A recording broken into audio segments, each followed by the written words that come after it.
Good morning, everybody. It's your boy D Mac. Let's talk. So, I want to talk about Miss Elaine Thompson Harrell. She broke Florence Griffin Joyner's record for the 100. She did it in 10.61 to beat the score that Miss Joyner got back in 1988. But that was not the topic of discussion when it came down to the Jamaicans. Everybody know that the Jamaican team was highly favored to win these races. They were high favorites coming into it, especially after Shakari Richardson got disqualified. So everybody was looking to Jamaica to do a clean sweep, and that's exactly what Jamaica did. But we're going to talk about the issue between Jamaican runners because two of her teammates who got the silver and the bronze failed to celebrate with her after winning her race and after breaking the world record. And you would think that that would be a moment that they would come together and that they would celebrate as a team and as teammates and friends, but that didn't happen. Why? Well, there's speculation. They're saying that that Miss Hera, she wanted to get a new trainer after she had won a gold medal. So there's some kind of internal conflict going on there that's causing her to not want to be a part of that training team, and her teammates have been offended by it. But what that issue is, we have yet to find out. But there's so many things that are going on in the Olympics this year, and these are things that have never been highlighted before. These are actions that have never been highlighted before. I was talking yesterday about a boxer, Murad Aliyev, and he had a total breakdown in the ring because he didn't want to accept his disqualification for headbutting this man intentionally in his face. And so he sat in the ring for over an hour protesting because he couldn't accept it. And now we have this issue with Jamaica. I think the Olympics should not be held anymore for the simple fact that this world is not in a good place. We have no good foreign relationships with each other. Everybody's cyber attacking each other and more. And it's a pretty much a you just fend for self as of right now. So, as countries, the Olympics are exposing the problems in our countries. You look at Russia. Russia got disqualified. They aren't even able to compete because of the doping that they were doing. And they had this situation where they had rented a building next to where the doping station was, cut a hole through the wall, and they would send the bad urinalysis out through the wall, and someone would reach in a new good clean urinalysis through the wall. And so Russia got banned from the games because of this action that they were caught in doing. That's crazy. Why would you do that? Why would you go through so much trouble to cheat? It's because each country wants to be able to brag about having the most medals. That's why they have a tally of the medals, and they have this whole system set up because it's all about ego for each country. That's all the Olympics is. Bragging rights for each country. Oh, well, we got more medals than you guys last year. Oh, you guys don't have the stamina. You don't have the physical prowess to match our people. That's all the Olympics is for countries to brag about each other. And so they'll use these athletes at their own detriment in order to make these things happen. Now, these inside issues that these athletes have, they don't care nothing about that because it's all about their goal of being able to brag about being the superior team at the Olympics.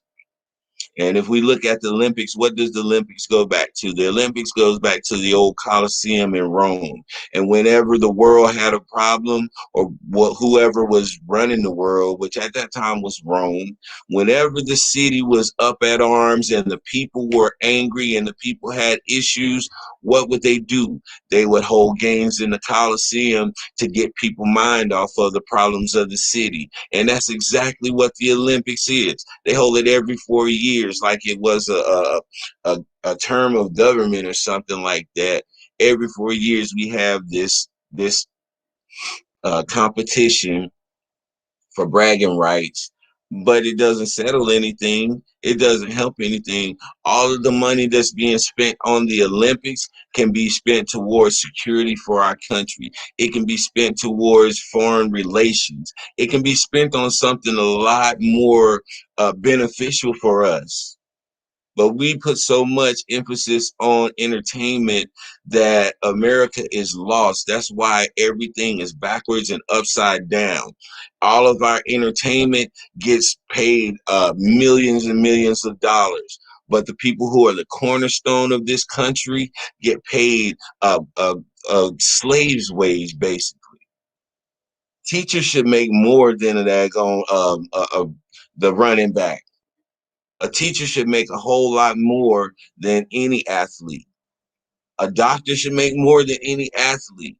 Anybody who has a job that consists of imparting wisdom into you for you to go out in this world and succeed should make more than $30,000, $40,000 a year. I never understood that concept, even as a child. Why do teachers have to scrape and scratch when they're the ones who teach us and give us the wisdom and the knowledge to be able to go out here and obtain wealth?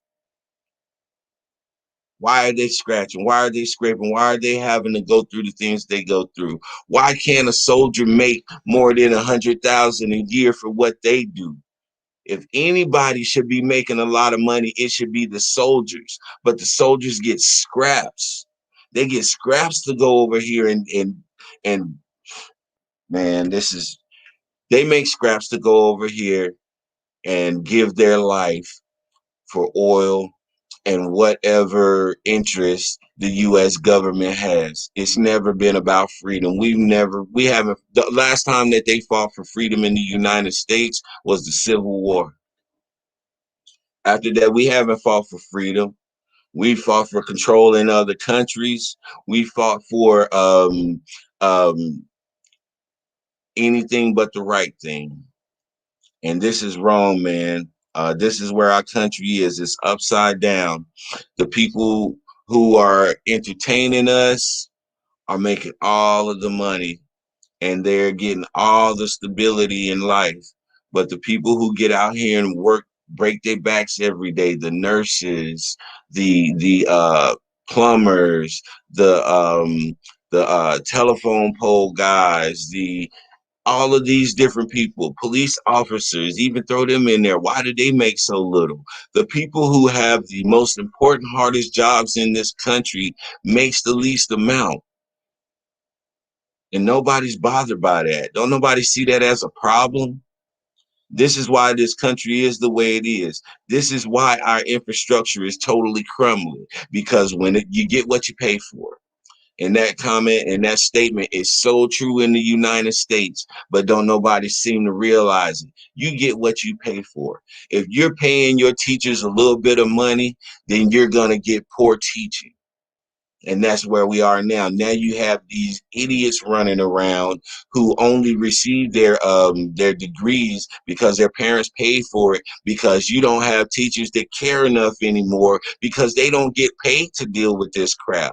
Look at these kids nowadays who are running up in teachers' faces, swinging on teachers like teachers are their one of their schoolmates. I wouldn't get paid enough as a teacher to be able to take that. But if I was making 200,000 a year to make sure that these kids were educated, then I'd have more incentive to engage with these kids and build a rapport and do all of these things that a good teacher does. But we don't pay teachers, we don't appreciate teachers, and teachers don't appreciate it anymore because they get into the career. They want to help children. They want to impart wisdom in people's lives. They want to help people grow, and they want to help change this world. But because you treat them so poorly and you don't appreciate them at all or give them the support that they need, there shouldn't be a teacher out there asking a parent to send anything for them children to get any type of supplies. The school should be able to supply all of that. Every other country in this world invests in their children's education except for the United States, but we want the most out of our children with the little crap that they give us called an education. And it's not happening, and America is going to crumble and it's going to fall. There's not going to be one brick standing on top of the other when it's all said and done because of this mindset that we carry in this country. So going back to my original point about Jamaica, and this is shown on the world stage, how they have these issues with each other and how they can't settle it amongst each other. It has to pour out into the world. And now everybody sees that Jamaica can't get along. So the narrative isn't about Jamaica is did a clean sweep of all the medals and Jamaica came in and they were successful during the games. That's not even the talk. That's not even the story. The story is how they can't get along, and the story is how they're isolating their teammate who just broke the world's record, and whatever issue they had going on amongst themselves was bigger than showing the world that they are unified and that they're together as a team. This is where America is. This is where apparently the world is because that's Jamaica. But yo, it's showing us a lot. It is showing me that I'm gonna have to step my game up so that I can protect my family better because I can't look to these people for anything. This country can't do anything for you. America can do nothing for you. It's falling, it's deteriorating, and it's crumbling day by day. And you just don't see it because it's happening so slowly, or you're just not paying attention to what's going on in the world. But if you pay attention to what's going on and you look at where we are as America as opposed to where we used to be, we are not there anymore, and we're falling to the wayside, and it's going to continue to deteriorate more and more. And I'm going to continue to highlight the deterioration because until America gets the right mindset, then it's going to continue to crumble. And that's just that. Bottom line. And it ain't because Stone Cold says so, it's because Max says so. But you see my hat right here? You see what it says? It says, "This is not great. This is not great." So whatever this great America is that y'all are looking to make, it's not being made in the way that y'all are doing it. Y'all are destroying America brick by brick, piece by piece. Every flag is being pulled off of every star is being pulled off of that flag. Every stripe is being ripped off of that flag because the United States stands for absolutely nothing. And I wouldn't dare fight for this country again, no matter how much they offered me. Y'all need to get this right. We're not appreciating the people for what they do for this country. We're not showing that appreciation in how we take care of our people. And that's not just America, that's all the way across the globe. So yeah, that's all I had to say, man. This is your boy D Mac. America, we need to get it together, or we're gonna find ourselves being one of those third world countries in just a few short years. Now, mark my words, because I'm still going to be here, and I'm going to make sure that I point it out to everybody that I said this before. So this is your boy D-Mac, man. You know what I always say? Sticks and stones can break your bones, but the word can always heal you. I'm out.